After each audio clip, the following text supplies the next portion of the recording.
আমড়ার সিজনে আমড়ার এই লোভনীয় আচারটা ঝটপট তৈরি করে নাও বন্ধুরা। আসসালামু আলাইকুম প্রিয় দর্শক, আপনারা সবাই কেমন আছেন? আশা করি মহান রব্বুল আলামিন আপনাদের সবাইকে সুস্থ রেখেছেন। ঘরে বাইরে যে যেখান থেকে আজকের এই রেসিপিটা দেখছেন সবাইকে আমন্ত্রণ। কুকিং টিপস বাই সোনিয়াতে দারুণ লোভনীয় এই আমড়ার আচারটা ঝটপট তৈরি করে নিতে হবে। এই আচারটা তৈরি করতে সর্বপ্রথম নিতে হবে কিছু আমড়া।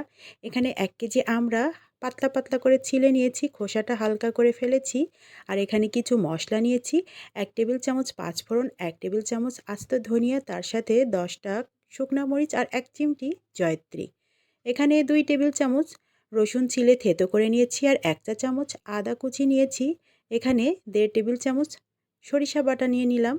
এখন চুলাতে চলে যাচ্ছি। কড়াইতে এই শুকনা মশলাগুলো দিয়ে আমি মিনিট 2 একদম চুলাটা লো হিটে রেখে ভেজে নিব। মিনিট 2 ভাজাতে এটা বেশ মোচমোচা হয়ে যাবে আর সুন্দর একটা ঘ্রাণ ছাড়াবে। সে পর্যায়ে এটা চুলা থেকে নামিয়ে আমি পাটায় গুঁড়ো করে নিলাম। আর এখানে নিয়ে নিয়েছি 6 থেকে 7টা তেঁতুল গুলিয়ে নিয়েছি। সামান্য একটু পানি দিয়ে ভিজিয়ে রেখেছিলাম, তারপর হাত দিয়ে একটু চটকে নিয়েছি।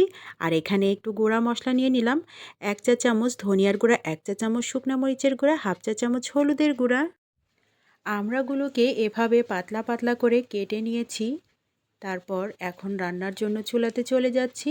কড়াইতে দিয়ে দিয়েছি হাফ কাপ পরিমাণ সরিষার তেল। তেলটা গরম হয়ে গিয়েছে, তাতে সর্বপ্রথম রসুন কুচিটা দিলাম। দিয়ে হালকা একটু মিনিট খানিক ভেজে নিয়ে আদা কুচিটা অ্যাড করলাম। এবার আমি মিনিট 2 ভেজে নিব। হালকা একটু কালার এসে গেলে এখানে আমি দিয়ে দিব সরিষা বাটাটা। সরিষা বাটাটা দিয়ে দিচ্ছি। দিয়ে এবার তার মধ্যে আমড়াগুলো ঢেলে দিলাম। দিয়ে খুব ভালো করে নেড়েচেড়ে তেলের মধ্যে আমি খানিকটা কষিয়ে নিব।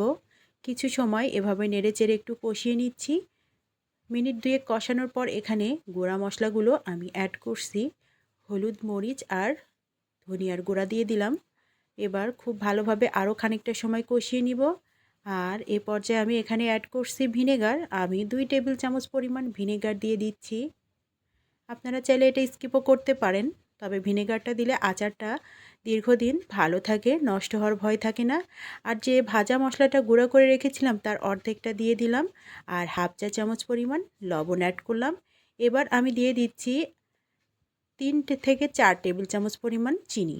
চিনি পরিমাণটা আপনারা কম বেশি দিতে পারেন। এবার নেড়ে চেড়ে নিচ্ছি। তারপর গুলিয়ে রাখা তেঁতুলটা ঢেলে দিচ্ছি। ঢেলে দিয়ে এবার আমি দিয়ে দিচ্ছি হাফ চা চামচ পরিমাণ বিট লবণ। এবার চিনির পানিটা শুকিয়ে যাওয়া পর্যন্ত এভাবে আমি একটু নাড়াচাড়া করলাম। চিনির পানিটা শুকিয়ে গেল, আমড়াটা পারফেক্টভাবে সেদ্ধ হয়ে গিয়েছে। এখন নামানোর আগ দিয়ে ভেজে রাখা মশলার যে অর্ধেকটা ছিল সেটা আমি দিয়ে দিলাম। তারপর একটু নেড়ে চেড়ে মিনিট 2 নাড়াচাড়া করলাম, খুব ভালো করে মিশিয়ে নিলাম। আর একদম চিনির পানিটা শুকিয়ে গিয়েছে, আমড়াটাও পারফেক্টভাবে সেদ্ধ হয়ে গিয়েছে। আমার আচারটা রেডি হয়ে গিয়েছে। এটা আমি একটা প্লেটে তুলে নিয়েছি।